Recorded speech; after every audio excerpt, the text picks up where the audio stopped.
Guys, if you have any doubts, you ask.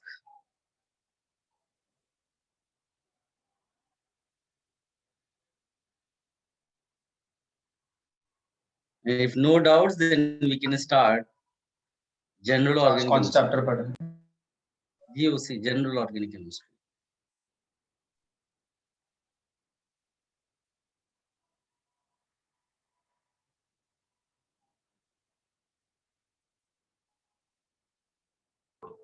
Sir ये बड़ा chapter है क्या? हाँ, ये बड़ा चैप्टर है. बड़ा chapter and one of the most important chapter. Sir it's like basic ना? हाँ, मतलब जितने भी आप फ्यूचर में रिएक्शंस पढ़ोगे उनमें जो कॉन्सेप्ट्स यूज होंगे, तो वो सारे कॉन्सेप्ट्स छोटे छोटे कॉन्सेप्ट्स करके एक नया चैप्टर बना दिया गया. ऐसा चैप्टर तुम्हें टेक्स्ट बुक्स में नहीं मिलता. ये मतलब इस तरह से प्रिपेयर किया गया है कि आपको फ्यूचर में जितनी भी ऑर्गेनिक रिएक्शंस है वो easily you can understand those reaction.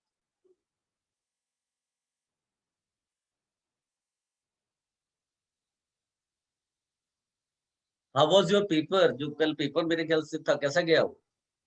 Easy sir. Sir बहुत अच्छा. गुड. सर इजी था पर डाउट है उसमें. पूछ लो. सर लास्ट जो इंटीजर टाइप थे वो एक बार बता देंगे आप? मेरे पास पेपर नहीं है बेटा, मैंने नहीं बनाया था पेपर इस बार. तो आप मेरे को पेपर भेज दो और फिर आप क्वेश्चन नंबर बता सकते हो.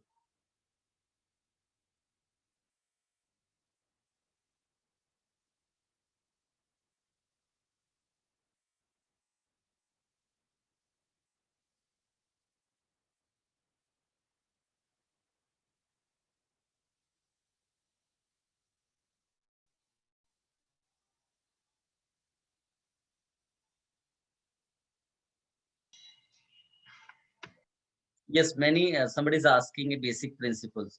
उससे बहुत सारी चीजें हैं इसमें, बट हम बहुत ज्यादा डेप्थ में पढ़ते हैं, उसमें बहुत कम दिया हुआ है.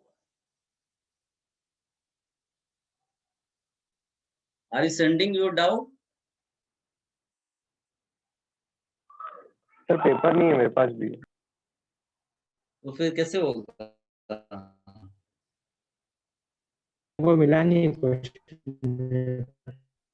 तो कोई स्क्रीनशॉट एक क्वेश्चंस है, then you can send screenshot अगर कहीं से मिलता है तो. अदरवाइज हम नया चैप्टर शुरू कर देते हैं. क्वेश्चन नंबर कौन था तेरे डाउट का? क्या? नहीं, हम आस्किंग कौन सा क्वेश्चन है उसके डाउट का. सर आज डाउट्स ले रहे हो या फिर पढ़ा रहे हो? GOC नया चैप्टर स्टार्ट होगा बेटा. ओके सर इंटीजर टाइप में मेरे को I don't डाउट था know. 35 to full form 40. क्या जीओसी का? क्या बेटा? जीओसी फुल चलिए, फॉर्म. बहुत कंफ्यूजन हो रहा है. आप पेपर जब मिल जाए फिर आप आकर पूछ लेना, चलेगा, है ना. So we start the new chapter. लिखिएगा सब लोग हेडिंग जनरल ऑर्गेनिक केमिस्ट्री.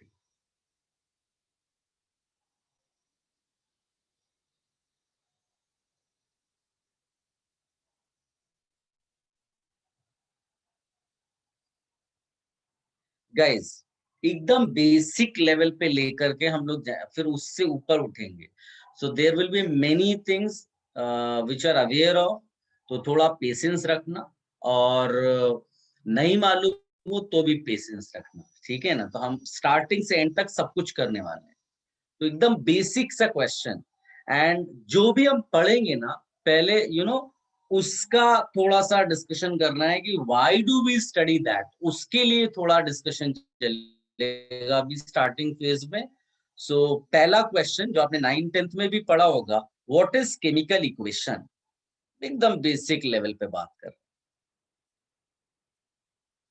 और याद रखना एक चीज, पूरी ऑर्गेनिक केमिस्ट्री में whatever we do to understand organic reactions.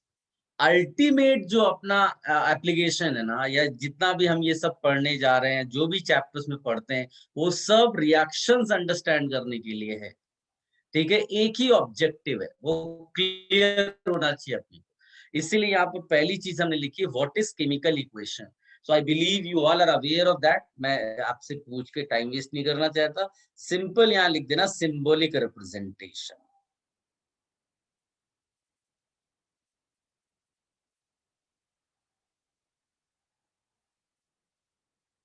of chemical change.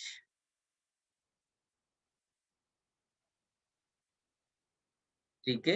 And we all know कि left hand side we write reactants, then we write arrow, then we write products. ठीक है, ये सिंपल सा है.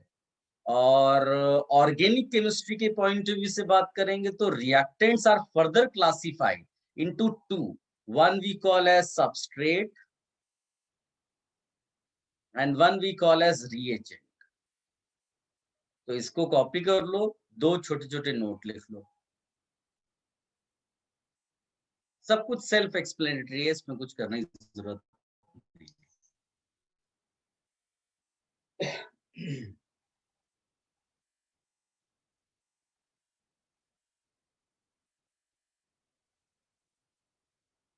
Sir आपने क्या लिखा है? What is after symbolic representation of chemical change? Reactants giving products, यानी रिप्रेजेंटेशन मतलब हमने रिप्रेजेंट किया ना. R left hand side arrow and then P products, and then we have written here that reactants are further classified, further divided into two. If we talk about organic reactions, so हम जो भी कर रहे हैं यहाँ पर सब organic reactions के point of view से है. Substrate and reagent. Are you ready for the note? No, sir. तो सबस्ट्रेट और रिएजेंट एक ही चीज है कि अलग अलग? अलग अलग है, डिवाइड किया है. दोनों रिएक्टेंट बट दोनों का अपना रोल है. ये notes of substrate and reagent के लिए दे रहे हो ना अभी?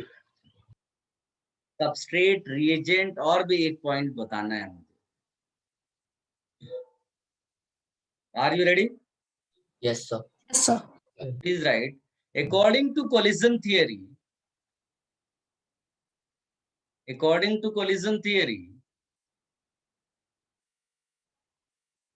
सर पहला नोट है ना? हाँ पहला नोट. According to what? According to COLLISION. According to collision theory, a reaction takes place. According to collision theory, a reaction takes place when molecules of reactants So it takes place के बाद takes place when molecules of the reactants collide with each other.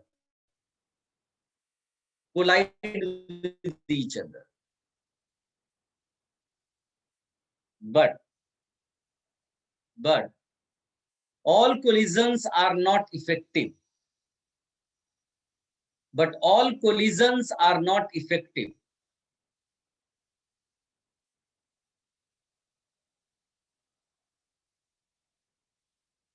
Only those collisions are effective in which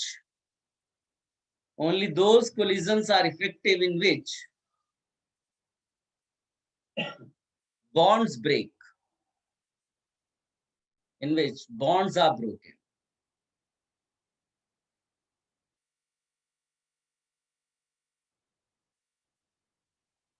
Once bonds of reactants are broken, new bonds are formed. Sir, can you repeat? Last wala part bolu ya should I repeat whole thing? Only the last part. Okay. Once bonds of reactants are broken,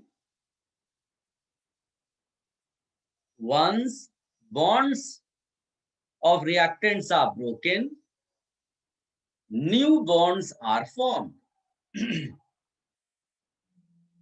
New bonds are formed.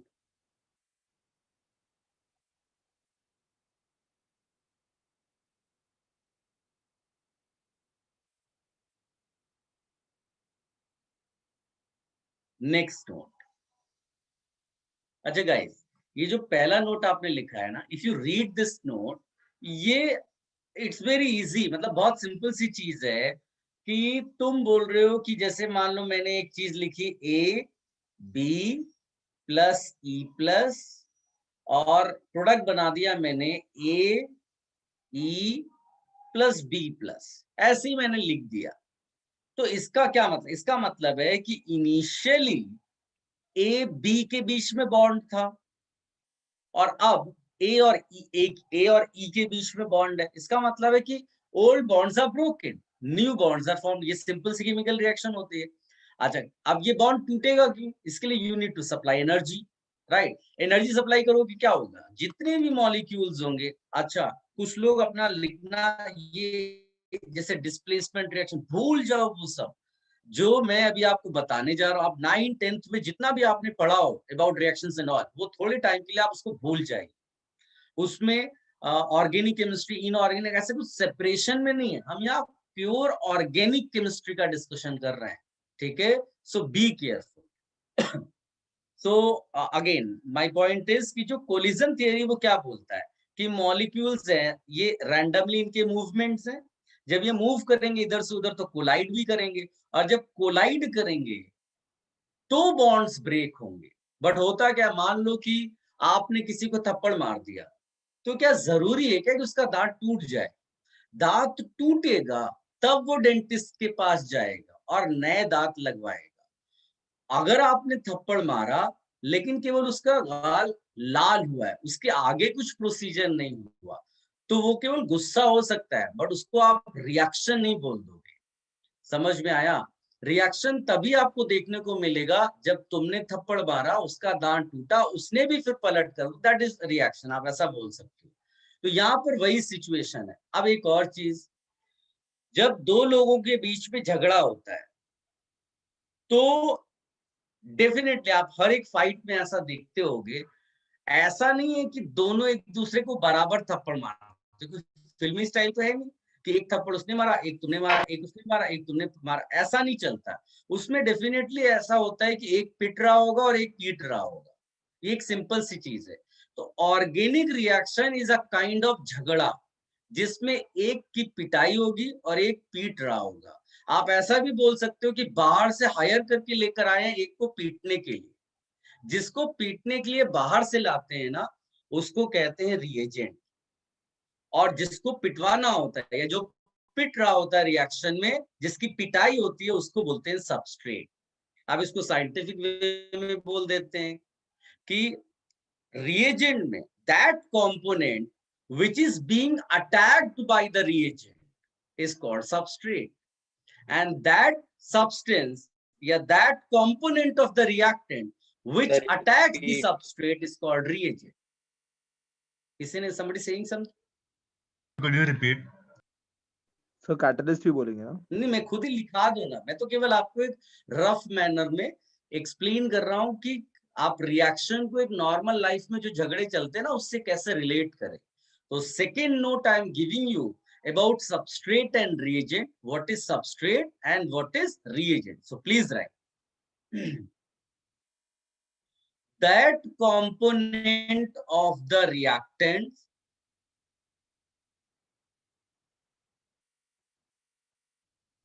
Sir ये substrate का है ना? ये substrate के लिए है, which is being attacked by the reagent, which gets attacked by the reagent during reaction. So could you repeat from the start? Sir एक बार repeat कर सकते हो ये?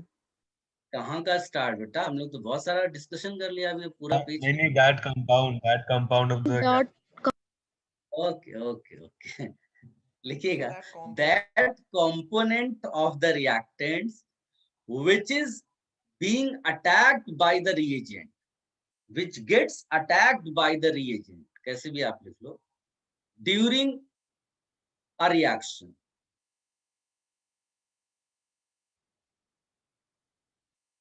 और एक आपको राज की बात बता देता हूँ कि मतलब ऐसा कुछ है नहीं, लेकिन हम लोग देख के ऐसी गेस करने के पॉइंट ऑफ व्यू से बोल सकते हैं कि जो सबस्ट्रेट होगा ना, that will be mostly organic. तो आप कहीं ब्रैकेट में हल्का सा लिख देना mostly organic components. Organic reaction से तो मोस्टली क्या आप ऑल भी लिख सकते हो, ऑलवेज भी लिख सकते हो, बट हम ऐसे ही लिख रहे हैं कि मोस्टली ऑर्गेनिक कंपोनेंट्स।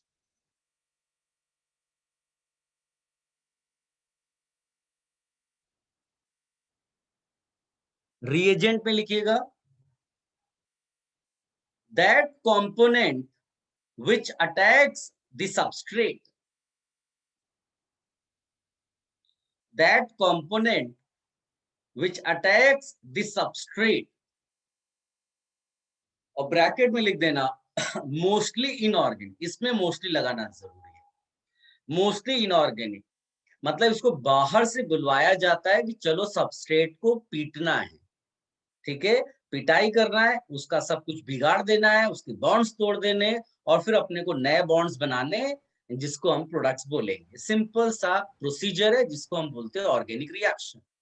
सर आप रिएजेंट वाला पॉइंट वापस बता दोगे? Reagent is that component which attacks the substrate, and in the bracket you can write mostly inorganic. Sir reagent को कैटलिस्ट ही बोलते हैं ना? नहीं, कैटलिस्ट रिएक्शन में पार्ट नहीं लेता, रिएजेंट पार्ट ले रहा है, मतलब पीटने जा रहा है। नहीं, दांत कम थे, कैटलिस्ट आग लगाता है। कैटलिस्ट वो हाँ आगे। तो तुम्हारी कहानी अलग है, तुम पार्ट ले रहे हो उसमें। I hope you are getting my point. Yes sir, understood. Guys एक बेसिक सा एग्जांपल ऐसे आपको ये सब कॉपी कर लिए, जहां यहाँ जितनी भी चीजें लिखी हुई है, CH3 Cl plus KOH। Can you tell me, देख करके यहाँ पर सबस्ट्रेट कौन हो सकता है और रिएजेंट कौन हो सकता है? So CH3Cl. AOH is reagent. HCl is substrate. Organic वाला पार्ट था, इसको सबस्ट्रेट लिखा, इसको रिएजेंट लिखा, ठीक है। और प्रोसीजर हो गई, बॉन्ड्स देखो बदल गए। ये गाइस H2O कैटलिस्ट है। वो सॉल्वेंट है, वो सब अभी बताऊंगा। अभी हम लोग केवल दो चीजों पे फोकस कर रहे हैं, सबस्ट्रेट एंड रिएजेंट। सॉल्वेंट कोई बहुत तूफानी चीज नहीं है। एक अगर मैं घरेलू एग्जांपल दूं तो तुम ऐसे सोचो कि तुम मान लो सबस्ट्रेट हो, है ना, तुम सबस्ट्रेट हो और तुम घर पे बैठे हो और जंगल में शेर है, ठीक है, वो रिएजेंट है। तो रिएजेंट उस सबस्ट्रेट के पास लाया गया, एक रूम में बंद कर दिया गया। तो ये जो रूम है ना, ये बेसिकली वो है मीडियम। मतलब तुम कहीं और थे, शेर कहीं और था, प्रोसेस हो ही नहीं रहा था, यानी CL कहीं और भाग रहा, QH कहीं और जा रहा। इन दोनों को हमने ऐसी चीज में डाल दिया जो दोनों को डिसॉल्व करता है।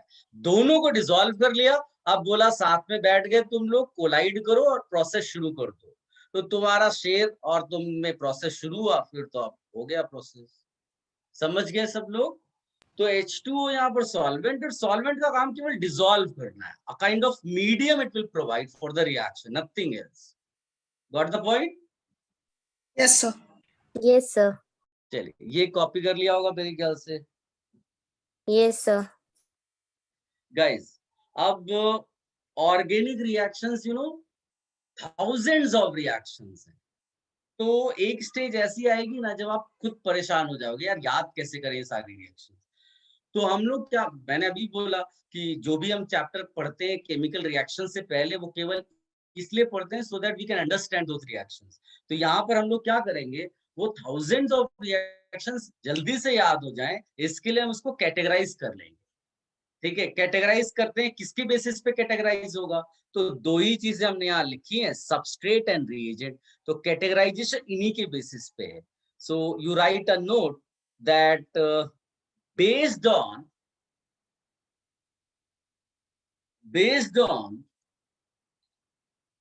substrate and reagent, based on substrate and reagent,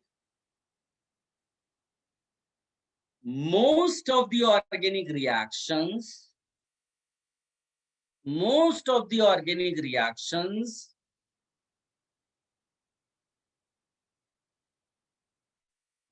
are classified into 4 types.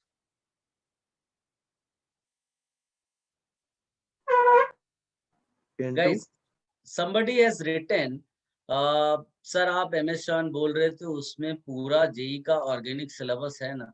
बेटा मैंने आपको थियरी का बुक नहीं बोला है, थियरी का बुक करप्टेड है, आप प्रॉब्लम्स का बुक खरीदना। हाँ, प्रॉब्लम्स का, advance problems of organic chemistry करके, डू नॉट बाय थियरी वाला बुक। हाँ सर आप नोट का फर्स्ट लाइन रिपीट कर सकते हैं?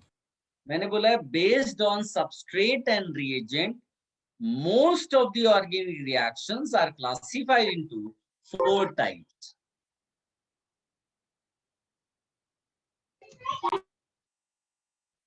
Guys, और भी टाइप है बट ये 4 टाइप्स मेनली हम लोग पढ़ते हैं, जिसमें से पहला वाला आप लिखोगे substitution reaction.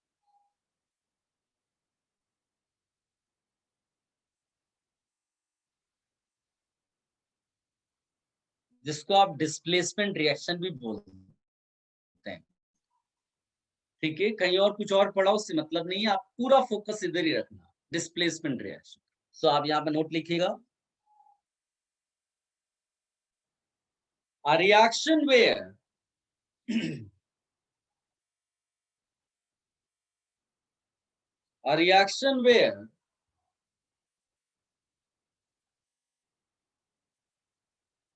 an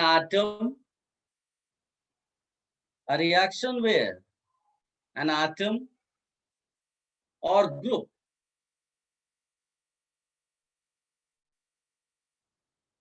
Your atom or group, GROUP, is displaced by another atom or group.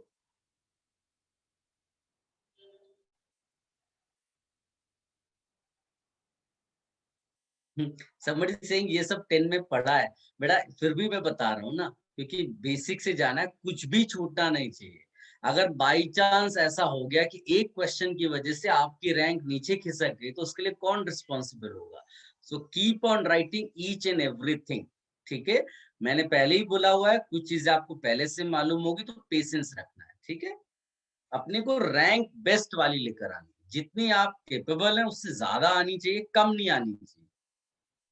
तो substitution reaction note you have already written, example में दे रहा हूं, सामने देखो, ऑलरेडी मैंने एग्जांपल दिया हुआ था, but I am giving you another example which is better. Sir और ग्रुप के बाद क्या है? बस full stop, is called substitution reaction, वो सब ऐसे ही लिख लो। सर ग्रुप ऑफ एटम हो, ग्रुप, हाँ ग्रुप ऑफ एटम्स इसको ग्रुप बोलते हैं।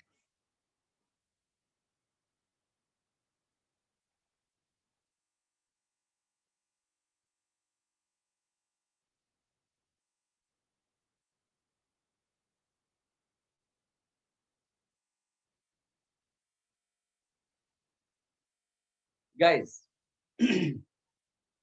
इसको आप KCl भी लिख सकते हैं, मैंने K प्लस Cl माइनस करके लिख दिया KCl। Now look at this reaction. इसकी खास बात देखो, इसमें you must be aware of term strong electrolyte. Are you aware of that? Yes, sir. Yes, sir. तो ये जो KOH है ना, this is actually strong electrolyte. So in the solution, KOH will be in form of K plus and OH minus. ठीक है, ये दूसरा KCl is also strong electrolyte. ये सब आप पढ़ोगे आयनिक इक्विलिब्रियम में। So in the solution, it will be in form of K plus and Cl minus. Those who are not aware, उनके लिए strong electrolyte का मतलब है जिसका डिसोसिएशन ऑलमोस्ट कंप्लीट हो। हम लोग एज्यूम करके चलते हैं कि 100%। तो ये दो स्ट्रॉन्ग इलेक्ट्रोलाइट्स हैं। अगर आप ध्यान से देखो, इसको मैथमेटिकल इक्वेशन मान लो, तो कौन सा पार्ट कैंसिल आउट हो जाएगा? K प्लस कैंसिल हो गया। सो एक्चुअल रिएक्शन जो हो रही थी वो हो रही थी RCl, मतलब इसको मैं अगर RCl बोल दूं, एंड OH माइनस, ये रिएक्शन हो रही। इसको हम लोग बोलते हैं लीविंग ग्रुप, लीव कर रहा है, लीविंग ग्रुप। ये रिएजेंट है अपना, एक्चुअल रिएजेंट OH माइनस है, but unfortunately OH minus does not exist, ऐसे तो रहता नहीं है, वो किसी न किसी की फॉर्म में होगा। सो कोई आपसे पूछेगा कि same reaction can be carried out with NaOH, your answer will be yes, because NaOH से मतलब ही नहीं है, वो भी Na plus NaOH माइनस देगा, और अपना जो Na plus या K plus होगा उसको हम लोग नाम दे सकते हैं स्पेक्टेटर आयन। चुपचाप बैठकर देख रहा है, ठीक है, उसका केवल ये काम था कि वो OH माइनस के साथ रहता था, बाद में OH माइनस ने धोखा दिया तो K plus Cl माइनस के साथ रहने लगा। इतनी सी चीज है और कुछ नहीं। अगर मैथमेटिकल पॉइंट ऑफ व्यू से सोचोगे तो दैट विल गेट कैंसल्ड, वो रिएक्शन में पार्ट नहीं ले रहा है। क्लियर है? Sir Yes. LS का फुल फॉर्म क्या है? किसका बेटा? LS Lg है, ओ leaving group. Leaving group. Have you copied this? Yes, sir. So Just a minute. No, sir. So no matter what ion it is, अगर OH है तो वो it will substitute, right? अगर क्या है बेटा? अगर OH आ गया तो no matter what there is before OH तो वो substitute होगा। Yes, हाँ, it can be NaOH, it can be CSOH, कोई फर्क नहीं पड़ता, वो फिर अवेलेबिलिटी पर है। So, बोलो। but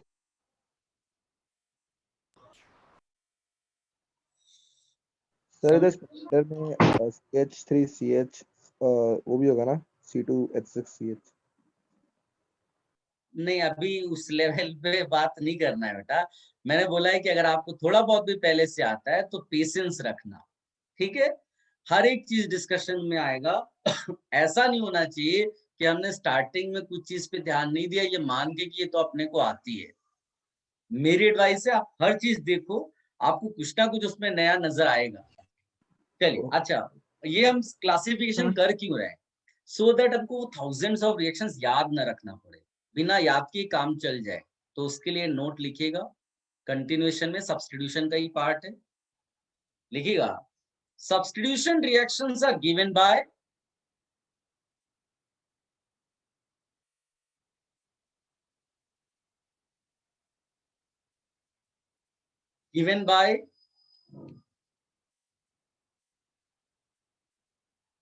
saturated compounds,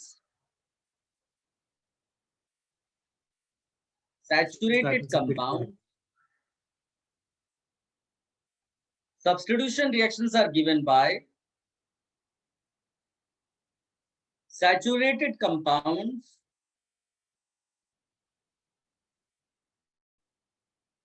like alkanes, alkyl halides, alcohols, alkanes के बाद क्या है? alkanes, alkyl halides, alcohols,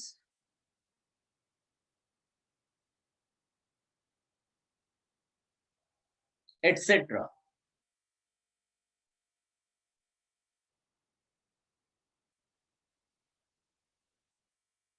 etc. and साथ में लिखना aromatic compound. Aromatic compound general वे में ब्रैकेट में लिख देना, जो सिलेबस में है benzene, benzene. Even though unsaturated, even though unsaturated. Guys, अब आप ध्यान से सुनना, भले ही आपने यहाँ लिखा है कंपाउंड्स, बट एक्चुअली में जो तुमने लिखा ना, ये चैप्टर्स के नाम है। सो व्हेन यू से एल्केन्स, तो तुमको एल्केन्स की रिएक्शंस पता चल गई कि सब्स्टिट्यूशन रिएक्शंस देता है। तो तुम एग्जाम हॉल में बैठे हो, तुम्हारे पास ऑप्शंस हैं, आपको क्लैरिटी से दिख रहा है कि एक रिएक्शन ही केवल है जिसमें सब्स्टिट्यूशन है, ठीक है? तुम डेफिनेटली आंसर वही लगा कर आओगे, भले ही तुम्हें कुछ नहीं आता रिएक्शंस के उससे, बट क्लासिफिकेशन का ये फायदा हो गया। ठीक है, कि आपको पूरे पूरे चैप्टर्स की एक जनरल रिएक्शन का आइडिया लग रहा है कि वो कैसी रिएक्शन देता होगा। सब्स्टिट्यूशन का मतलब है डिस्प्लेसमेंट और कुछ नहीं। अगर एल्केन है तो एल्केन में हाइड्रोजन होता है, उसको डिस्प्लेस करेंगे। एल्काइल हैलाइड है, उसमें हैलाइड होता है, उसको डिस्प्लेस करेंगे। एल्कोहल में OH होता है, उसको डिस्प्लेस करेंगे। तो डिस्प्लेसमेंट रिएक्शन या सब्स्टिट्यूशन रिएक्शंस आपको चैप्टर्स की पता चल रही है। अब आपने नेक्स्ट लिखा था यहाँ पर benzene compounds also give this substitution reaction even though unsaturated. तो इसके नीचे आप लिख सकते हैं ब्रैकेट में WHY और उसका डिस्कशन लिख सकते हैं लेटर ऑन।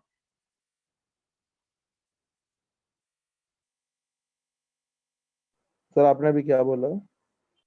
अरे यार कोई इसको बताए भाई। सर ब्रैकेट में क्या लिखना? ब्रैकेट में मैंने बोला है WHY वाई। तुमने लिखा ना कि ये सैचुरेटेड कंपाउंड्स की रिएक्शंस है, बट बेंजीन भी देता है। बेंजीन क्यों देगा? बेंजीन तो अनसैचुरेटेड है। तो उसमें लिखना है, तुम्हें क्वेश्चनिंग करनी है वाई। तो वाई का डिस्कशन बाद में करेंगे, लेटर ऑन करके आप लिख सकते। हो गया? इस रिएक्शन में सबस्ट्रेट RCl होगा या Cl- होगा? RCl है, ये है ना सबस्ट्रेट। पूरा सबस्ट्रेट होगा। हाँ, ये वीक इलेक्ट्रोलाइट होता है, ये डिसोसिएट नहीं करता है ना, इसलिए तो पूरा का पूरा है। Okay. जो डिसोसिएट करता है उसको यहाँ लिख दिया मैंने। ऑर्गेनिक कंपाउंड्स डिसोसिएट नहीं करते। Clear? Yes, sir. Next category लिखिएगा फटाफट, एलिमिनेशन रिएक्शन।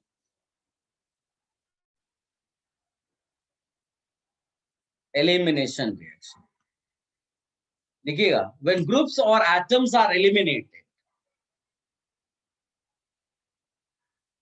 एकदम सिंपल वे में लिख रहे हैं। बुक की डेफिनेशन कुछ और भी हो सकती है, वो हम लोग जब बाद में करेंगे डिटेलिंग तब लिखेंगे। अभी रफ मैनर में लिख रहे हैं। When groups or atoms are eliminated from substrate,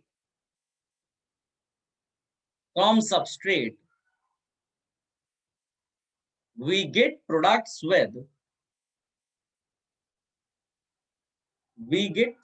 with multiple bonds. Multiple bonds का मतलब होता है double bond, triple bond.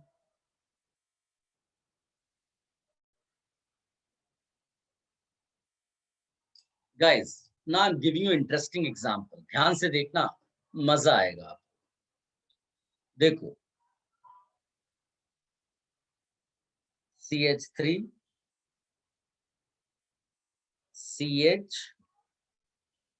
CH3 Cl। Can you see, मैंने सेम सबस्ट्रेट ले लिया plus KOH। Can you see, मैंने सेम रिएजेंट ले लिया। यही तो मैजिकल चीज है। तुमने केवल हल्का सा चेंज किया, यहां H2O के बदले C2H5OH ले दिया। प्रोडक्ट एंटायरली चेंज हो गया। आप देखो, कोई सब्स्टिट्यूशन नहीं। एक Cl हटाया, उसी सब्सटेंस से एक H हटाया, और बीच में इनकी वैलेंसी अनसैटिस्फाई हुई, तो बीच में एक डंडा डाल दिया, which we call as double bond, right, pi bond. और प्लस यहां पर हम लिखेंगे H2O प्लस KCl। गाइस, अब आप इसको ऐसे समझो कि आप किसी शॉप में जाते हो सामान परचेज करने के लिए। सामने वाला तुम्हें पानी ऑफर करता है तुम्हारे दिमाग को स्टेबल करने के लिए। तुमने पानी पिया, उसको पैसे दिए, सामान ले लिया। दिस इज सब्स्टिट्यूशन, है ना। एक्सचेंज किया मतलब पैसा दिया और सामान लिया। फिर किसी और दुकान में गए, तुमको सामने वाले ने पानी के बदले अल्कोहल ऑफर कर दिया। दिमाग खराब हो गया। सर आईडी नहीं मांगेगा? हाँ, दिमाग हिल गया बेटा। तो तुमने पैसे भी उससे छीने और उससे सामान भी ले लिया। मतलब उधर से प्योर एलिमिनेशन है। कुछ भी तुमने उसको दिया नहीं है बदले में, तुमने केवल रिमूव किया। That is elimination. ये मैंने ऐसी मजाक में एग्जांपल क्यों दिया आपको? Only to show you that this is the effect of solvent. कोई चेंज नहीं, केवल आपने सॉल्वेंट का डिफरेंस रखा। These things we will study later on कि what is the impact of solvent, कैसे चेंज करेंगे, what type of solvents should we take। अभी तो मैंने केवल आपको छोटी सी चीज बताई थी, solvent provides medium, लेकिन वो कैसा मीडियम हो गया कि उसने प्रोडक्ट बदल डाला, तो ये इफेक्ट ऑफ सॉल्वेंट में आएगा। That part we will discuss later on, अभी तो हम केवल क्लासिफिकेशन कर रहे हैं। Yes, somebody saying something? Sir अगर अल्कोहल नहीं होता तो क्या होता? क्या बेटा? सर अगर C2H5OH नहीं होता तो क्या होता? C2H5OH नहीं होता मतलब आप समझ लो कि कोई तो सॉल्वेंट लोगे ना, जैसे मान लो कि तुमने कहा नहीं हमको नीट नहीं चाहिए, थोड़ा पानी डालकर दे दो, मतलब तुमने ऐसा सॉल्वेंट ले लिया जिसमें अल्कोहल का भी असर है, पानी का भी, तो प्रोडक्ट दोनों मिलना शुरू हो जाएंगे तुमको। सर मजा ही नहीं आएगा। मजा आएगा मतलब डिपेंड करता है कि तुम्हारे पास क्या है। तुम पानी ज्यादा अमाउंट ले लोगे तो सब्स्टिट्यूशन वाला बढ़ जाएगा, अल्कोहल ले लोगे तो एलिमिनेशन वाला। तो ये इफेक्ट ऑफ सॉल्वेंट है जो हम लेटर ऑन डिस्कस करेंगे। गाइस इसमें कंटिन्यूएशन में एक नोट लिखिएगा, elimination reactions are given by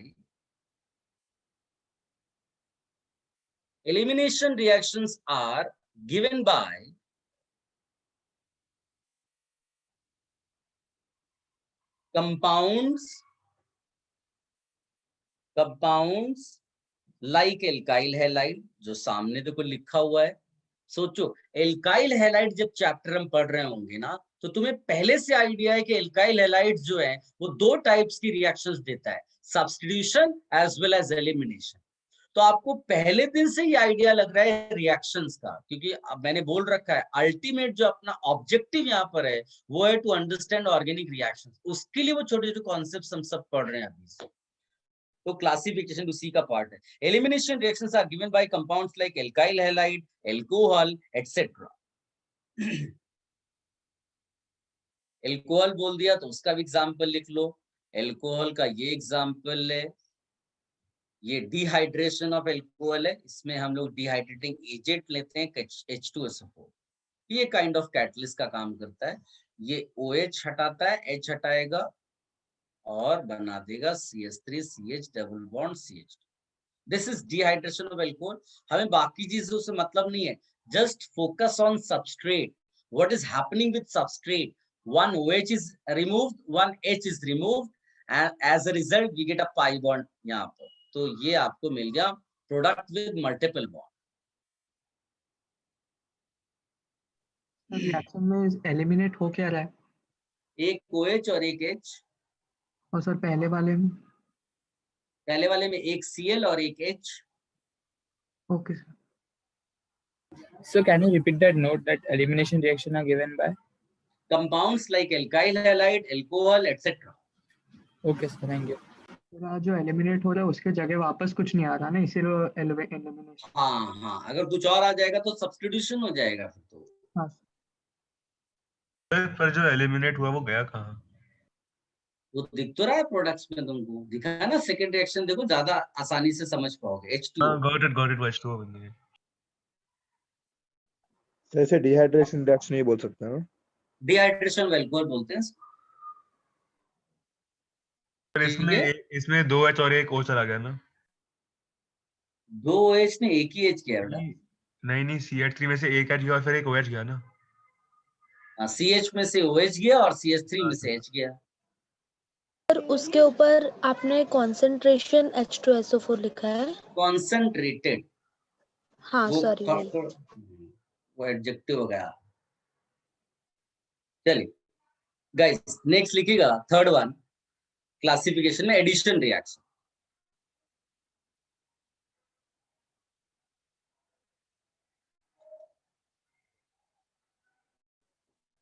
addition reaction बिल्कुल सिंपल तरीके से हम लिख रहे हैं। एडिशन का मतलब यहाँ सिंपल है, टू रिएक्टेंट्स गेट अटैच्ड, एकदम सिंपल वे में। ज्यादा इसमें कुछ हम बाद में करेंगे इसको और डिटेलिंग, अभी के लिए केवल क्लासिफिकेशन करना है तो इतना इंपॉर्टेंट नहीं है अभी ये सब करना। To reactants get attached, get connected, बस ये नोट हो गया एडिशन रिएक्शंस के लिए। And there are many examples जो आपने 9-10 में भी पढ़ोगे. Let me CH3 CH double bond CH3 लिखेंगे सर इसमें तुमने Br2 डाला. ये बहुत फेमस टेस्ट है अनसैचुरेशन का. बोलिए बेटा. Sir repeat the line which you said. ये मैंने लिखा है two reactants get connected, get attached. अच्छा yes. Somebody saying sir alcohol के अलावा दूसरा कोई भी फंक्शनल ग्रुप के कंपाउंड तो एलिमिनेशन रिएक्शन होगा क्या? वो सब हम पढ़ेंगे. हम लोग जो भी पढ़ रहे हैं ना अपने सिलेबस के चैप्टर्स के हिसाब से पढ़ रहे हैं. तो हमारे सिलेबस में फंक्शनल ग्रुप अल्कोहल है तो हमने अल्कोहल लिख लिया उसको. तो हम अपने चीजों को इजी कर रहे हैं. हम जबरदस्ती कुछ कॉम्प्लेक्स चीजें नहीं डाल रहे हैं. अभी स्टार्टिंग फेज है, करेंगे अगर जरूरत होगी बात. ये हो गया. इसके अलावा एक रिएक्शन जो आपने हाइड्रोजनेशन पढ़ा होगा. Yes, sir. That is also part of addition. So, अच्छा किसी ने टेम्परेचर लिख दिया. टेम्परेचर से कोई लेना देना नहीं है. ये सब 9th 10th में जबरदस्ती तुम्हें याद करवाया जाता था. कोई टेंशन. तुम्हें कॉन्सेप्ट आना चाहिए प्रोसेस हुआ कैसे. एक्सट्रीम जो सॉरी एक्सटर्नल जो कंडीशंस हैं उनको याद रखना जेई एडवांस की पॉइंट ऑफ से इतना इम्पोर्टेंट नहीं है. ठीक है. तो वो अभी वो टर्म भी मैं फाइंड करूंगा. क्या चीज? चेंज.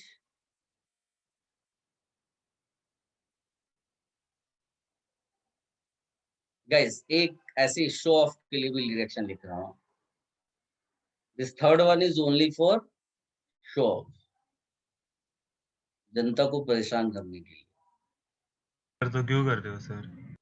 अरे यार शो ऑफ का मतलब है इसकी अभी उतनी रिक्वायरमेंट नहीं है, लेकिन मैं जो भी लिखूंगा ना यहाँ समझ लेना वो फ्यूचर के लिए इम्पोर्टेंट है. जैसे मैं मान लो अगर पहले IUPAC का पहला लेक्चर रिकॉल करूं, उसमें मैंने आपको बहुत सारे कंपाउंड्स लिखाए थे, बेंजीन कंपाउंड्स टाइप वाले.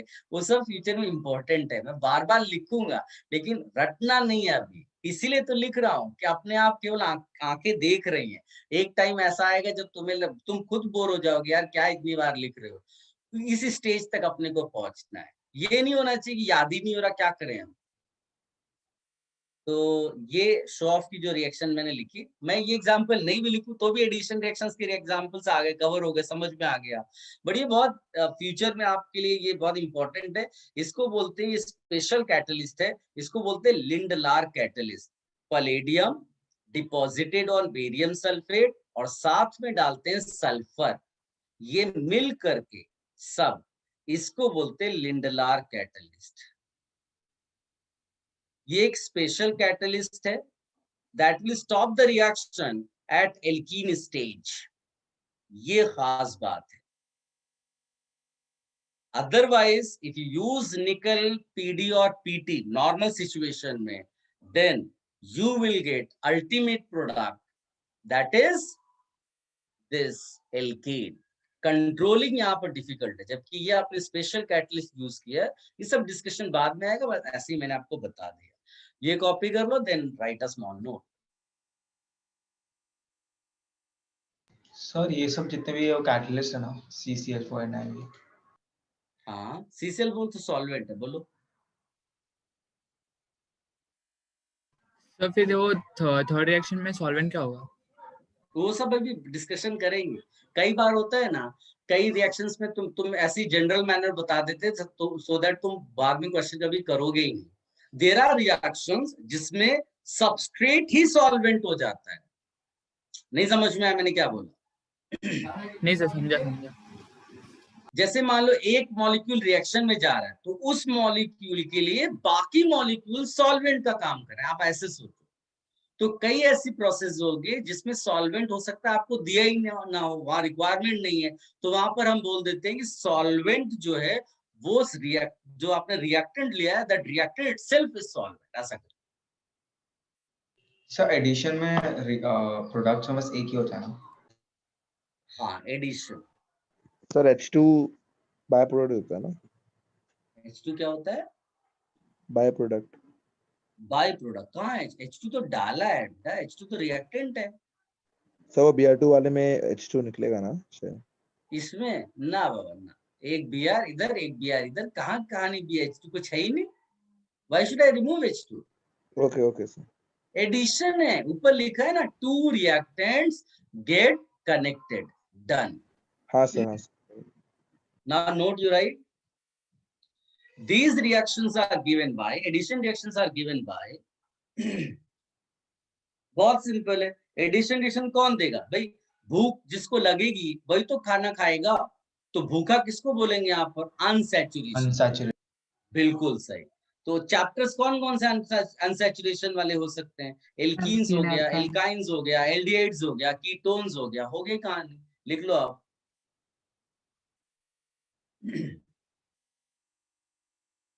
देखिएगा, addition reactions are given bye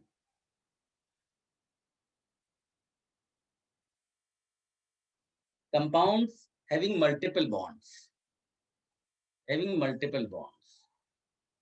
So can we write unsaturated? हाँ, unsaturated या multiple bonds। Actually multiple bonds इसलिए लिखना जरूरी है, कई बार क्या होगा कि जैसे मान लो एक कंपाउंड है ये, इसको भी अनसैचुरेटेड बोलते हैं, लेकिन इसमें कोई डबल ट्रिपल बॉन्ड नहीं है, तो ये एडिशन रिएक्शन नहीं दे पाता। ठीक है, तो मल्टीपल बॉन्ड्स लिखना बेटर होगा। ऐसा नहीं कि आप अनसैचुरेशन नहीं लिख सकते हो, यू कैन राइट, वो मिक्सड अप हो जाता है थोड़ा बहुत, it's okay. Multiple bonds like alkenes, alkynes, aldehydes, ketones etcetera.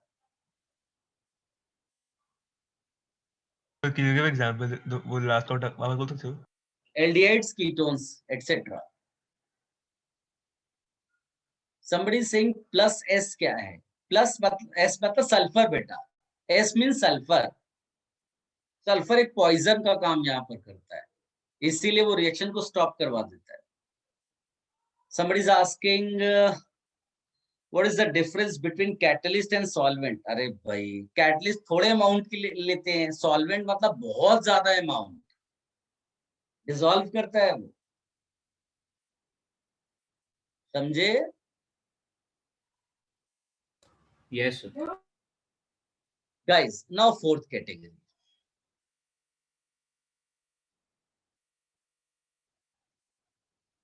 देखिए, फोर्थ कैटेगरी का नाम है रीअरेंजमेंट, और ये किसी स्पेसिफिक चैप्टर के लिए नहीं है, ये तुम्हें सब में मिल सकता है, और या हो सकता है कि आपको पूरे के पूरे चैप्टर में ना मिले। रीअरेंजमेंट रिएक्शंस ये रैंडम है, मतलब किसी चैप्टर स्पेसिफिक रिएक्शंस नहीं है। जैसे थोड़ी देर पहले आपने लिखा एडिशन रिएक्शन, चैप्टर स्पेसिफिक है। जैसे एल्कीन्स, एल्काइंस, एल्डिहाइड्स, कीटोन्स, ये कहीं भी मिल सकता है तुम्हें। एल्डिहाइड्स, कीटोन्स में भी रीअरेंजमेंट रिएक्शंस मिलेंगी तुम्हें, दूसरे चैप्टर्स में भी रीअरेंजमेंट रिएक्शंस मिलेंगी। I am just giving you one basic example, ठीक है, ध्यान से देखना। CH3, CH3, CH3, CH double bond CH2। इसको एक्सपेरिमेंटल रिजल्ट इसका ये है कि अगर इसको H+ के साथ हीट कर दो तो इसका प्रोडक्ट बनता है ये।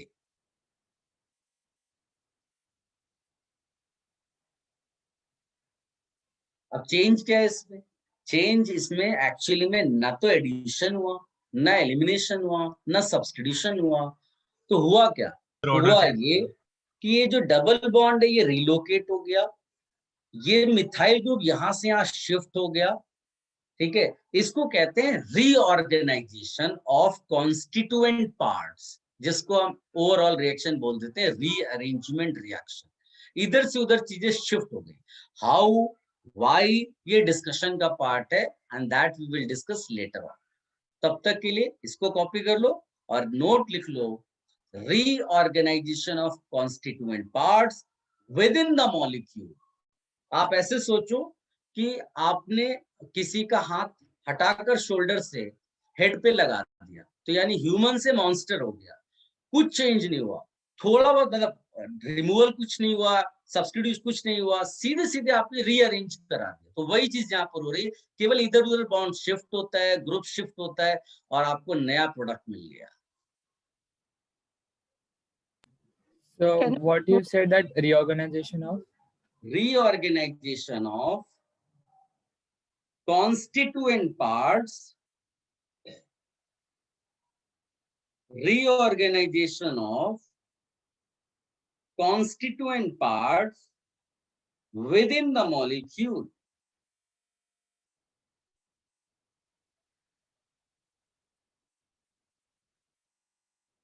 Reorganization of constituent parts within the molecule.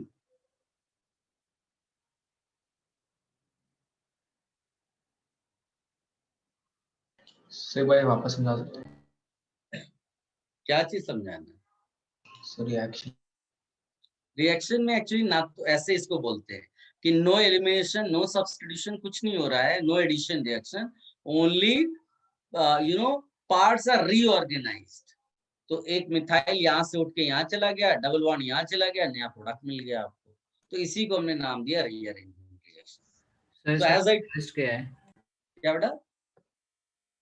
Sir इसका कैटलिस्ट बोला ना कि इसको H+ की प्रेजेंस में हमने हीट की, पर्टिकुलर एग्जांपल है, ऐसा नहीं कि हर बार रीअरेंजमेंट कराने के लिए तुम्हें H+ चाहिए।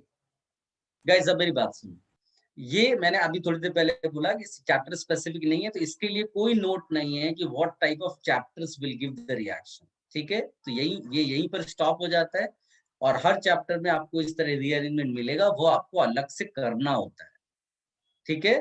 तो ये क्लासिफिकेशन वाला पार्ट ओवर हो गया।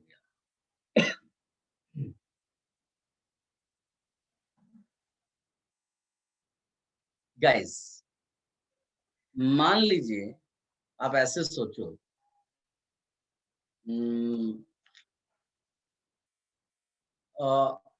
अगर आप किसी भी सीनियर से बात करो ना, अपने ऐसी बातचीत करते हैं ना बच्चे कि भाई क्या करना है, कैसे पढ़ाई करनी है, क्या वगैरह वगैरह, when you talk about organic chemistry, तो उनके मुंह से तुरंत तुम्हें एक चीज सुनाई देगी, रिएक्शन मैकेनिज्म।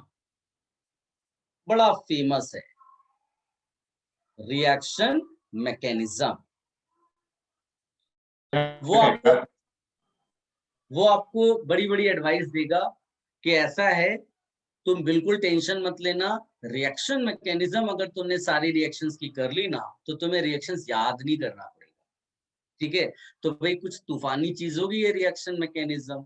तो कैसे शुरू करें, ये टर्म कैसे कॉइन किया मैंने यहाँ पर? तो बहुत सिंपल सी चीज है।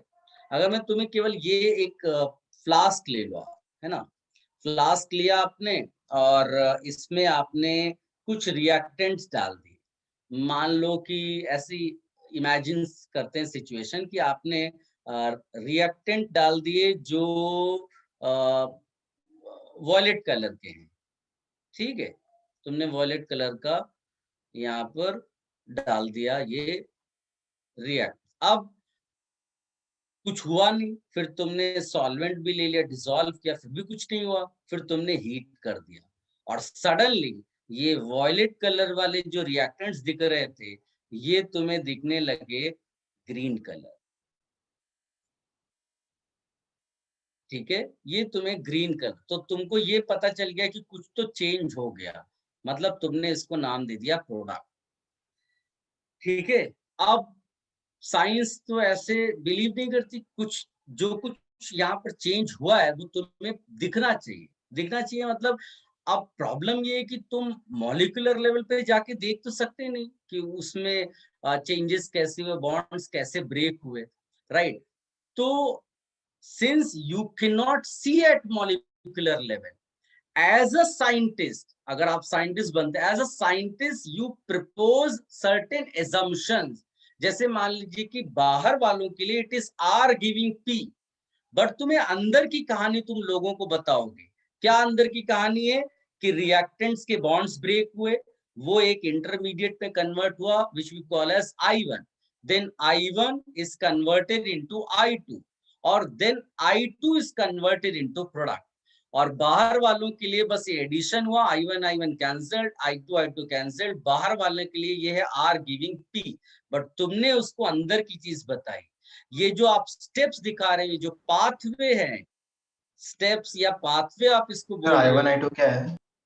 एक सेकेंड, ये जो स्टेप्स और पाथवे बोल रहे हो, इसी को हम बोलते हैं मैकेनिज्म ऑफ द रिएक्शन, या इसको आप ऐसे बोलो scientific theory which provides steps for a particular reaction, because steps you cannot see, what is happening at molecular level you cannot see. So you are telling, or a scientist is telling, that the reaction is taking place via these steps. तो steps कैसे बनेगा? Step बनेगा जब कोई reactant किसी चीज में convert होगा, तो जो बीच में चीज बनती है that we call as intermediate. There can be, you know, there can be one intermediate, there can be two intermediates, three intermediates, we don't know. वो reactions पे depend करता है जो सामने वाले ने propose किए मैकेनिज्म. तो यहाँ पर मैंने आपको 3 steps की मैकेनिज्म दिखा दी है, ठीक है? तो ये जो प्रोवाइड करते हैं ना, उसी यही स्टेप्स और पाथवे को हम बोलते हैं रिएक्शन मैकेनिज्म, ठीक है?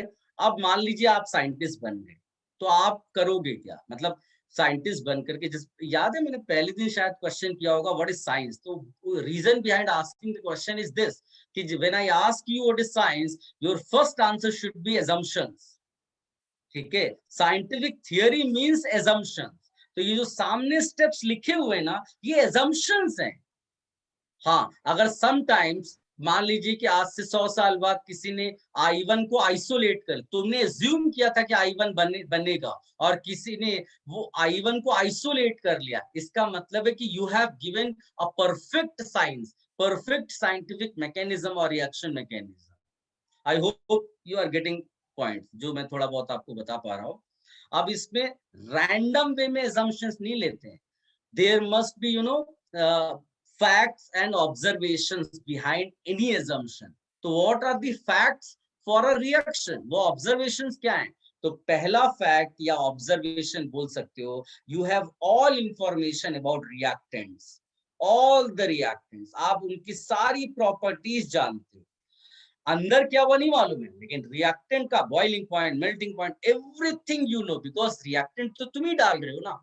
इफ इट इज अल्कोहल तो तुमको मालूम है अल्कोहल का क्या बॉइलिंग पॉइंट, क्या मेल्टिंग पॉइंट है, वगैरह वगैरह, जितनी इंफॉर्मेशन है सब तुम्हारे पास अवेलेबल है. दूसरा, you know everything about products. ऐसा भी केसेस होगा कि जिसमें आपके 3-4 प्रोडक्ट्स बन रहे हैं, and one product is major product. Let us say one product is 99% and one product is 1%. If your mechanism fails to provide explanation for 1% wala product, your mechanism will be rejected. Your mechanism should explain the formation of all products. Does not matter the percentage of that product in the container. समझ में आया? बड़ा simple है. सारे product कितना भी percentage हो, आपका मैकेनिज्म एक्सप्लेन करना चाहिए. What is the third observation जो आप ले सकते हो? सॉल्वेंट हो सकता है ना यूज किया हो, but this can be one of the facts और ऑब्जर्वेशंस जिसके बेसिस पे आप assumptions लेते हो. हाँ, ये याद रखना. इसके अलावा कैटलिस्ट हो सकता है तुम्हारे उस पे. इसके अलावा टेम्परेचर, प्रेशर, मतलब एक्सटर्नल कंडीशंस जो आप लेते हो. और बता सकते हो और क्या हो सकता है? Anyone? Solvent. Rate of reaction. Very good. क्या फैंटास्टिक बात बोला कि सॉल्वेंट ऑलरेडी लिखा है. somebody said rate of the reaction. very good. देखो, 3 chapters are very very important in your syllabus. वो आप फ्यूचर पे जाओगे तब भी वो किसी ना किसी फॉर्म में तुम्हें मिलता रहेगा. इंजीनियरिंग करोगे तो भी मिलेगा. One of the chapters is thermodynamics. Science में 3 चैप्टर्स बहुत इंपॉर्टेंट है. Thermodynamics. Thermodynamics tells you whether a process will take place और नॉट. आपने एग फोड़ा, पैन में डाला, ऑमलेट बनेगा, ये तुम्हें थर्मोडायनेमिक्स बता रहा है. तुम रिवर्स करा नहीं सकते, ये थर्मोडायनेमिक्स तुम्हें बता रहा है. तो thermodynamics will tell you whether a process will take place और नॉट. दूसरा चैप्टर जो सिलेबस में वेरी इंपॉर्टेंट, वो है chemical equilibrium. This will tell you how much. ये तो पता चल गया कि प्रोसेस होगा, लेकिन कितना होगा वो कौन बताएगा? Chemical equilibrium. समझ में आया? पता चला कि तुमने एक फैक्ट्री डाल दी किसी प्रोडक्शन के लिए, और तुमको ये मालूम है प्रोडक्शन हो सकता है एक प्रोसेस से, लेकिन तुम्हें ये नहीं मालूम था कि प्रोडक्शन का परसेंटेज यील्ड 1% है. यानी तुम्हारा तो बिल्कुल बंद हो जाएगी फैक्ट्री. तो until unless you know how much production, तब तक वो बेकार है. Chemical equilibrium. थर्ड आता है जिस चैप्टर का नाम है केमिकल काइनेटिक्स. आपने फैक्ट्री डाली, लेकिन ये भूल गए चेक करना कि प्रोसेस का रेट क्या है. कितने टाइम में, पता चला वो 200 इयर्स में कोई प्रोसेस फिनिश होता है, तो फैक्ट्री फिर बंद हो गई तुम्हारी। तो ये 3 चैप्टर्स बड़े इंपॉर्टेंट हैं। तो अब देखो इनमें क्या हमने वो कवर किया है। थर्मोडायनेमिक्स की कंडीशन में आएगा temperature. You can also right delta H, enthalpy change जिसको बोलते हैं। केमिकल इक्विलिब्रियम, इसको लिख सकते हैं परसेंटेज यील्ड। इसके अलावा इसके लिए लिख सकते हैं rate of the reaction. Kinetics है ना, रेट ऑफ रिएक्शन। तुम्हारे पास डेटा अवेलेबल होना चाहिए कि reaction is taking place in 1 day, 2 days, 1 second, whatever rate, that rate you should know. So these are the facts or observations behind our assumption. ठीक है, तो इसमें से जो भी आपको कॉपी करना आपकी मर्जी है। आप एक नोट पहले नाम देना है। जस्ट राइट अ नोट, उसके बाद आप अपनी मर्जी से जो चाहिए कॉपी कर लें। सर माय क्वेश्चन है सर, ये लिस्ट को नाम दें। These are facts or observations behind assumption, behind proposing this reaction mechanism. ठीक है, लिखिएगा। यस सर I1 और I2 क्या है? इंटरमीडिएट्स यार, अभी तो बताया कितनी बार। Okay sir. इंटरमीडिएट्स मतलब जो बीच में बन रहा हो बेटा, जो प्रोडक्ट्स में तुम्हें दिखाई नहीं दे रहा हो। लिखिएगा, it is not possible, it is not possible to see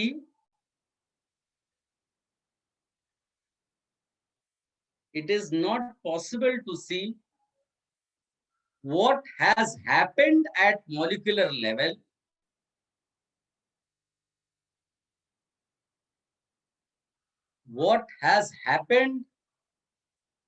at molecular level in an organic reaction.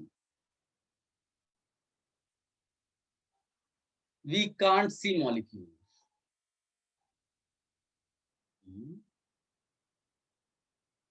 To explain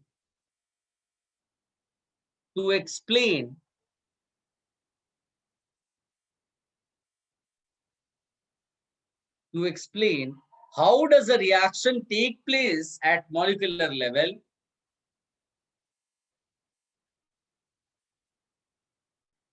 to explain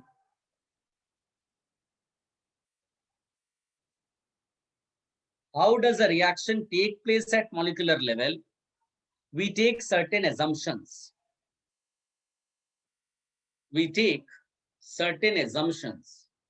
Could you repeat? To explain how does a reaction take place at molecular level, we take certain assumptions based on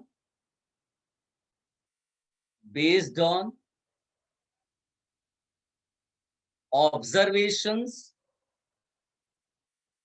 facts, and chemical intuition.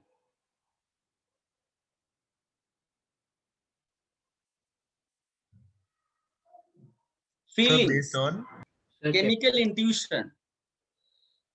देखिए बड़ा simple सी चीज है। India में बैठा कोई scientist, उसके पास भी सेम ऑब्जर्वेशंस होंगे अंडर सेम कंडीशंस। हाँ, ऑस्ट्रेलिया में बैठा साइंटिस्ट, उसके पास भी सेम ऑब्जर्वेशंस होंगे, बट क्या डिफरेंट है? Chemical intuition. That is why two different scientists can propose two different mechanisms for the same reaction. I hope ये लास्ट वाला पॉइंट आपको हिट किया होगा। आप ये कॉपी कर लो, सामने जो भी लिखा हुआ है। बेस्ड ऑन के बाद रिपीट कर सकते हो। Based on observations and chemical intuition.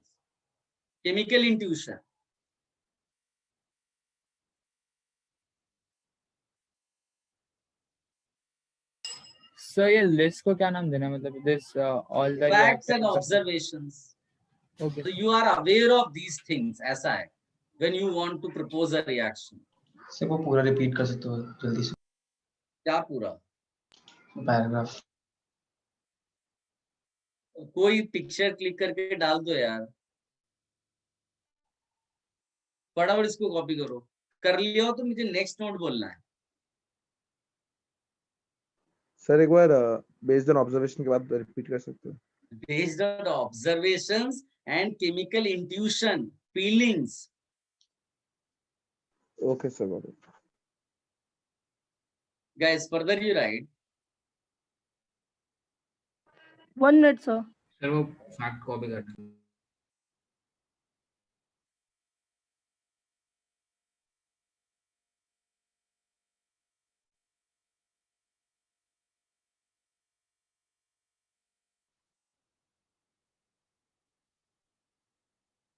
Sir I1 I2 को जान के फायदा क्या होगा? I1 I2 को जान करके ये पता चलता है, जैसे कि किसी ने, छोटे बच्चे क्वेश्चन करते हैं ना, बारिश की कैसे हो रही है, तो तुम साइंटिफिक एक्सप्लेनेशन देते हो कि बारिश कैसे हुई, पूरा साइकिल उसको समझाते हो। वैसे ही बड़े होने पर केमिकल रिएक्शन कैसे हुई ये पता पूछते हैं बच्चे। जैसे कोई मैजिशियन आता है, उसने दिखाया कुछ रेड था, अचानक से वो ग्रीन हो गया तो वो मैजिक हो गया, वो केमिकल रिएक्शन है, सामने वाले को नहीं दिख रहा है, लेकिन अगर पूछने आ जाए ये हुआ कैसे, तो ये जो स्टेप्स है ना, वो वही चीज है, उसको हम लोग बोलते हैं साइंस। और ऑर्गेनिक केमिस्ट्री के पॉइंट ऑफ व्यू से this we call as reaction mechanism.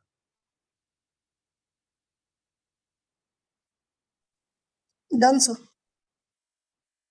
Done. एक फाइनल पॉइंट इसमें लिखेगा, a reaction mechanism is a theoretical way or a scientific way to provide a theoretical way or scientific way to provide steps or pathway by which reaction takes place.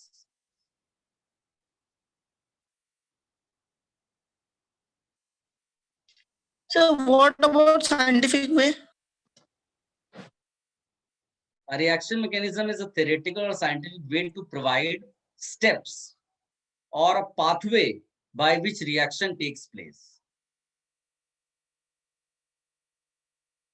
Have you written this?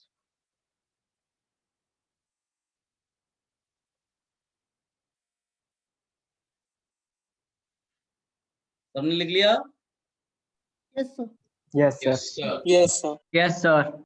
Guys, अब आप imagine करो कि आप scientist बन गए और तुम्हें किसी केमिकल रिएक्शन का, ऑर्गेनिक रिएक्शन का मैकेनिज्म प्रपोज करना है, तो कैसे प्रपोज किया जाता होगा मैकेनिज्म? क्या सोचते होंगे मैकेनिज्म प्रपोज करने के लिए? तो उसको अब आप ध्यान से सुनना। कोई भी आप सबस्ट्रेट उठा लो, substrate we have already said organic compounds. इसका मतलब है if you select a substrate you will notice covalent bonds. Covalent bonds मतलब शेयरिंग ऑफ इलेक्ट्रॉन्स। हम लोग एक बेसिक सा सबस्ट्रेट लेते हैं जिसमें 2 ही एटम है और एक उसमें बॉन्ड है, जो कोवेलेंट बॉन्ड सामने आपको दिख रहा है, 2 इलेक्ट्रॉन्स आर शेयर्ड। इस समझ में आया? ये हमने एक सबस्ट्रेट ले लिया, ठीक है। अब एक रिएजेंट चाहिए होता है। रिएजेंट कौन होता है? तो जो रिएजेंट होता है ना, वो याद रखना, उसकी 2 पसंद है, या तो वो इलेक्ट्रॉन सीकर होगा। 2 types of reagents you will notice. Reagents यही सब होते हैं, एसिड, बेस, सॉल्ट, ये सब रिएजेंट की कैटेगरी में आते हैं। तो या तो वो इलेक्ट्रॉन सीकर है, यानी जिसको इलेक्ट्रॉन चाहिए, साइंस में उसको कहते हैं इलेक्ट्रोफाइल। इलेक्ट्रोफाइल, जिसको इलेक्ट्रॉन चाहिए वो इलेक्ट्रॉन डेफिशिएंट होता है, गरीब है समझ लो ये। दूसरा इलेक्ट्रॉन रिच, यानी इलेक्ट्रॉन डोनर। ये न्यूक्लियोफाइल साइंस में इसको कहते हैं, मतलब ये है इलेक्ट्रॉन रिच। अब आप सोचो, जस्ट इमेजिन करो कि सबस्ट्रेट बनता कैसे? How do we get a covalent bond? Covalent bond का मतलब होता है एक इलेक्ट्रॉन तेरा, एक इलेक्ट्रॉन मेरा, बीच में रख दो, वो हो गया substrate, covalent bond. Is it clear? Reagent जब तक इस पे अटैक नहीं करेगा, बॉन्ड टूटेगा नहीं। भी पिटाई होगी नहीं तो दांत टूटेगा कैसे? रिएजेंट पूछ रहा मैं अटैक क्यों करूं, है ना। इट्स लाइक कि मतलब सामने कोई खड़ा हुआ है आपको रेलवे स्टेशन पे, और आप वहां पर, आपका दोस्त कहता है जाओ थप्पड़ मार दो उसको, तो भाई क्यों कोई थप्पड़ मारेगा?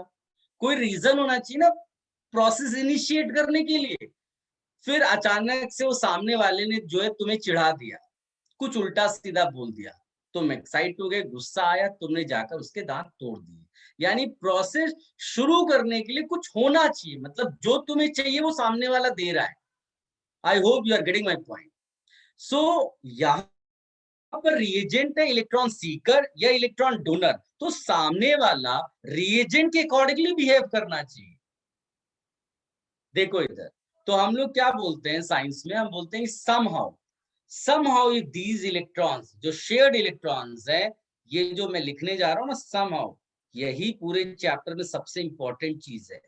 somehow if these electrons shift towards one of the atoms, so that will get negative charge और उसका दूसरा साइड मिलेगा उसको पॉजिटिव चार्ज। हम यहाँ प्लस माइनस नहीं बोलते, साइंस में इसको हम बोलते हैं centre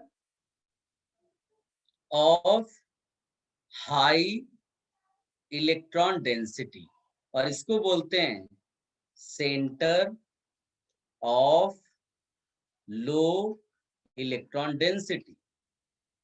That means because of this somehow you have got centers of different electron densities in a neutral substrate. अब देखो, मान लो कि ये तुम्हारे पास सेंटर्स वाला रिएजेंट है, सॉरी सबस्ट्रेट है, तुमने इसके पास लेकर गए मान लीजिए कि E+ लेकर गए, तो बताओ इलेक्ट्रॉन सीकर को कौन सा सेंटर पसंद आएगा, centre of high electron density या centre of low electron density? बस बस बस, तुम बड़ा सिंपल सी चीज है, तुम्हारे पॉकेट में पैसा था, सामने वाले को दिख नहीं रहा था, तुमने शो ऑफ के चक्कर में थोड़ा पॉकेट से बाहर निकाला, सामने वाला जो है चोर था, उसने आकर सीधे हमला किया, तुम्हारा पैसा लेकर चला गया, जो बच गया वो इंटरमीडिएट। ये देखो, ये नया बॉन्ड बन गया, तुमको ये इंटरमीडिएट बना, मतलब ये है कि प्रोसेस शुरू हो गया। किसी भी ऑर्गेनिक रिएक्शंस में व्हेन प्रोसेस स्टार्ट्स, तो उसके लिए बॉन्ड ब्रेक करना सबसे इंपॉर्टेंट है। तो बॉन्ड ब्रेक करा दिया तुमने, इंटरमीडिएट बना दिया, दैट मीन्स तुमने मैकेनिज्म प्रपोज कर दी। अब आता है सबसे इंपॉर्टेंट, ये समहाउ क्या है। तो पूरे चैप्टर्स, पूरे जीओसी वाले चैप्टर में हमको समहाउ ही पढ़ना है। तो समहाउ जो होते हैं वो 4 है यहाँ पर। एक हमको पढ़ना होता है इंडक्टिव इफेक्ट, हम लोग बोलते हैं factors responsible for centers of different electron densities. One factor is inductive effect. Another factor is जिसको बोलते हैं mesomeric effect. ज्यादातर बुक में आपको यहां से शुरू करवाते हैं पढ़ाना, ठीक है, बट ये सब हमने क्यों किया, so that हम सब कुछ रिलेट कर पाए ऑर्गेनिक रिएक्शन से। हमारा ऑब्जेक्टिव क्या है कि हमें ऑर्गेनिक रिएक्शन समझ में आनी चाहिए, हमको केवल सेपरेट नहीं पढ़ना है, what is inductive, what is mesomeric. किसी ने पूछ लिया क्यों पढ़ते हो, कुछ आइडिया नहीं है चैप्टर में इसलिए पढ़ रहे हैं, ऐसा नहीं होना चाहिए। ये मेसोमेरिक इफेक्ट हो गया। इसके अलावा there is one called hyperconjugation. अभी वन बाय वन सब डिटेल डिस्कशन होगा। एक होता है जिसको बोलते हैं इलेक्ट्रोमेरिक इफेक्ट, इलेक्ट्रोमेरिक इफेक्ट। ये जो मेसोमेरिक इफेक्ट है ना, इसी को हम रेजोनेंस इफेक्ट भी बोलते हैं। तो ये 4 मेन फैक्टर्स हैं responsible for centres of different electron densities. Guys इसको अच्छे से कॉपी कर लो, मैंने आपको A to Z सब लिंक करते हुए बताया है, कुछ भी छूट नहीं रहा है, रैंडमली हम कुछ भी स्टडी नहीं कर रहे हैं। इससे क्या होगा, अल्टीमेटली तुम्हारी थिंकिंग इतनी अच्छी बढ़ जाएगी कि मान लीजिए कोई मैकेनिज्म नहीं भी दिया है ना, फिर भी हो सकता है तुम प्रपोज कर दोगे। इतना आसान नहीं है सब कुछ, लेकिन ये है कि तुम इनिशिएट कर पाओगे। Please copy this. सर वो समहाउ मतलब क्या टॉपिक लिख के लिखें उसको? समहाउ का हेडिंग होगा factors responsible for centres of different electron densities in substrate.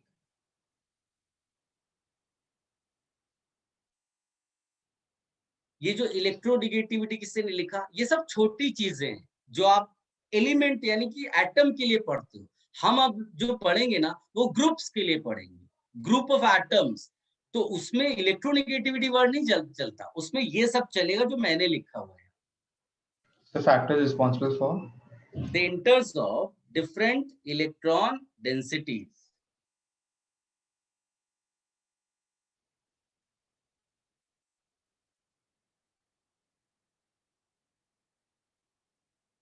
Sir factors of क्या बोला आपने? Factors responsible for centres of different electron densities. लेकिन ये हेडिंग केवल ये 4 पॉइंट्स के लिए, उसके पहले तो है how to propose a mechanism.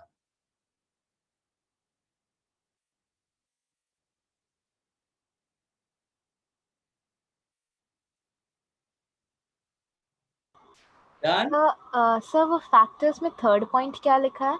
Hyper conjugation, HYPER conjugation, CONJUGATION।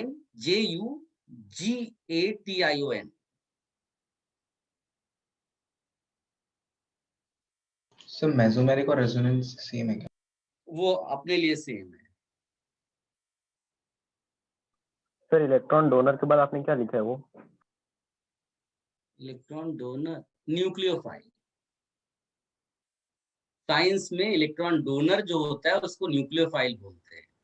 So third factor क्या है? Third hyper conjugation. Fourth one is electromeric effect. Sir electrophile और न्यूक्लियोफाइल दोनों रिएजेंट्स ही है ना? हाँ,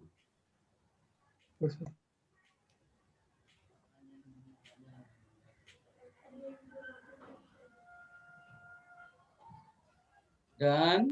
सर ये सब फैक्टर्स इसी चैप्टर में पढ़ेंगे? ये सारे फैक्टर इसी चैप्टर में पढ़ेंगे और सब में बहुत बहुत टाइम लगता है। सबसे ज्यादा टाइम इस सेकंड वाला खाएगा। बोलिए बेटा। Sir, can you repeat the title? Title for this page or title for somehow? Somehow. Somehow के लिए लिखना है factors responsible for centers of different electron densities in substrate.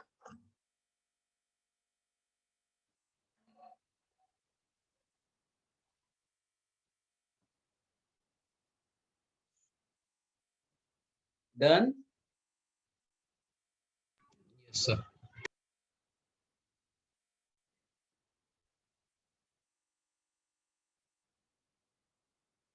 Heading डालिएगा पहला इंडक्टिव इफेक्ट। बोलिए ना बेटा। फैक्टर्स मतलब किसमें पार्शियल पॉजिटिव किसमें पार्शियल नेगेटिव चार्ज आएगा उसके फैक्टर्स ना। मतलब कुछ चीजें बोली नहीं जाती है, मतलब rather than saying plus minus तुम्हें अब यही वर्ड यूज करना, centres of high electron density and centres of low electron density, ऐसा करके को फिगर आउट करने के लिए मतलब किस पे कौन सा आएगा, इसलिए ये फैक्टर्स ये है। सब इतना सारा डिटेलिंग की जा रही है जो हम लिखने जा रहे हैं। ओके गाइस, पहला लिखिएगा inductive effect which we call as I effect.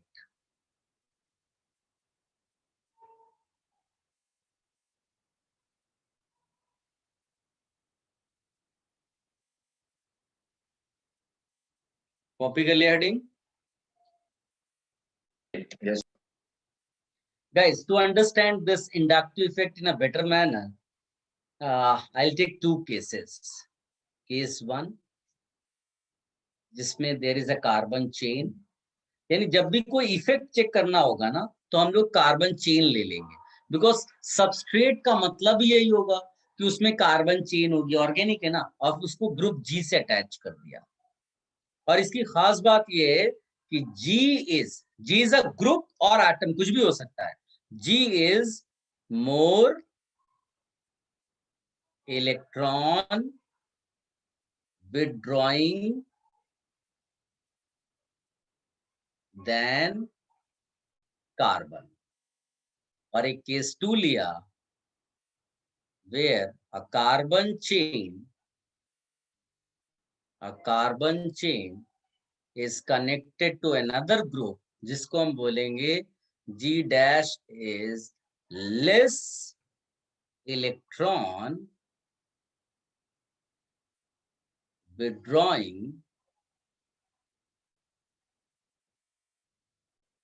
than carbon। ठीक है, अब आप बड़ी सिंपल सी चीज है, जैसे आप इलेक्ट्रोनेगेटिविटी करते हो उसी सेंस में, बट इलेक्ट्रोनेगेटिविटी एटम के लिए डिफाइंड है, इंडक्टिव इफेक्ट सबके लिए डिफाइंड है। देखो ये जो G है ये कार्बन से ज्यादा इलेक्ट्रॉन्स को विड्रॉ यानी कि अपनी तरफ खींच रहा है, पुल कर रहा है। तो बताओ जी पे माइनस आएगा कि प्लस आएगा? प्लस आएगा ना। अबे जी ने इलेक्ट्रॉन सब खींचा माइनस। अपनी तरफ, माइनस माइनस आएगा। Negative charge. यहाँ प्लस आ गया। अब देखो यहाँ मैं अगर नंबर कर दूं 1 2 3 4 5, कोई आपसे पूछे कार्बन 1 ज्यादा इलेक्ट्रोनेगेटिविटी की कार्बन 2, तो दोनों की इलेक्ट्रोनेगेटिविटी तो सेम होती, खाली क्या डिफरेंस है, यहाँ प्लस रखा हुआ है। तो अब जो इलेक्ट्रॉन होगा ना वो इस प्लस की तरफ जाएगा। लेकिन क्या ये प्लस पूरा का पूरा वो कार्बन 2 को दे देगा? आंसर है नो। आप ऐसे सोचो, तुमने 100 रुपए एक भिखारी को दिए और बोला बाकी भिखारियों में भी बांट दो और तुम भी रख लो, तो क्या वो सारा पैसा दूसरे वाले भिखारी को दे देगा और दूसरा तीसरे को देगा? रॉन्ग। वो सबसे ज्यादा पैसा खुद रखेगा, उसमें से थोड़ा आगे बढ़ाएगा, फिर वो थोड़े में से ज्यादा रख लेगा C2 और फिर थोड़ा आगे बढ़ाएगा, यानी जो चार्ज है वो डिक्रीज करता चला जाएगा। सबसे पावरफुल यहाँ कौन था? जी। फिर उसने जी ने किसको सपोर्ट दिया? C1 को। तो सेकेंड पावरफुल हुआ C1, यानी कि चार्ज आगे जैसे मूव करेगा वो डिक्रीज करता चलेगा। उसको हम डेल्टा डेल्टा, मोर डेल्टा मीन्स लेस चार्ज ऐसे। बट जितना भी आप इसमें मूवमेंट इलेक्ट्रॉन्स का दिखाओगे ना, that will be towards attached group. Is this clear? Yes yes sir. ठीक है। अब इसका अपोजिट हो जाएगा ये वाला, सिंपल सी चीज है। यहाँ पर प्लस आया तो वो चीज जो हम यहाँ बोल रहे थे प्लस, यहाँ वो माइनस वाली चीज होगी। And what will be the movement away from attached group? Simple way, right. हो सकता है एक स्टेज के बाद आप सोचो तुमने इसको 100 रुपए दिए, 100 रुपए से 99 इसने रख लिया, 1 रुपए आगे बढ़ाया, 1 रुपए में इसने 99 पैसे अपने रख लिए, 1 पैसे इसको दिया, तो इफेक्ट 0 हो गया। मतलब तुम ये बोल सकते हो आफ्टर सेकेंड कार्बन और third carbon this effect is negligible. इतना सिंपल सी चीज है ये, ठीक है। And what is inductive effect? Movement of electrons, movement of electrons along the carbon chain, that is inductive effect. I hope आपको थोड़ा बहुत समझ में आया होगा। सर Yes बेटा, speak out. Sir more electron withdrawing मतलब मोर इलेक्ट्रोनेगेटिव मतलब वही ना? नहीं बेटा, इलेक्ट्रोनेगेटिविटी जिस तरह से एटम के लिए एक टर्म होता है ना विड्रॉ करने का, उसी तरह से ग्रुप के लिए हम यहाँ इंडक्टिव बोलते हैं उसको। तो इंडक्टिव इफेक्ट को हमने सिंपल वर्ड्स में लिखा हुआ है इलेक्ट्रॉन विड्रॉइंग या इलेक्ट्रॉन रिलीजिंग। समझ में आया? इलेक्ट्रोनेगेटिविटी नहीं है, उसके जैसा है।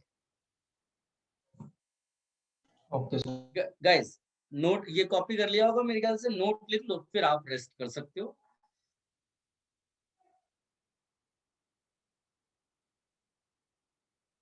Are you ready? Yes, Yes, sir. sir. देखिएगा, what is inductive effect? That definition I'm giving you. Electron displacement along the carbon chain. Electron displacement along the carbon chain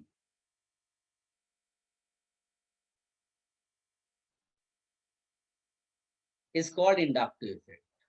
याद रखना, what kind of electrons? Sigma electrons. Sigma electrons का movement होता है, pi का नहीं। This is a permanent effect, इसको हम लोग बोलते हैं परमानेंट पोलराइजेशन।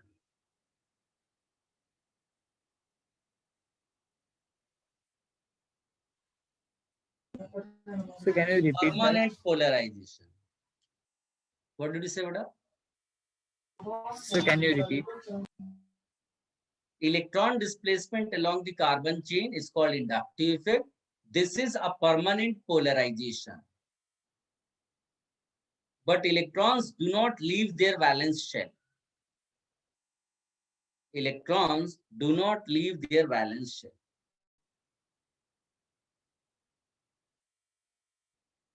बस खत्म हो गया ये। मैं नेक्स्ट लेक्चर में इसको कंटिन्यू करूंगा डिस्कशन। पहले वाले को कहते हैं माइनस आई इफेक्ट, ऐसे डिवाइड कर दिया, दो टाइप है ना, इसको बोलते हैं प्लस आई इफेक्ट।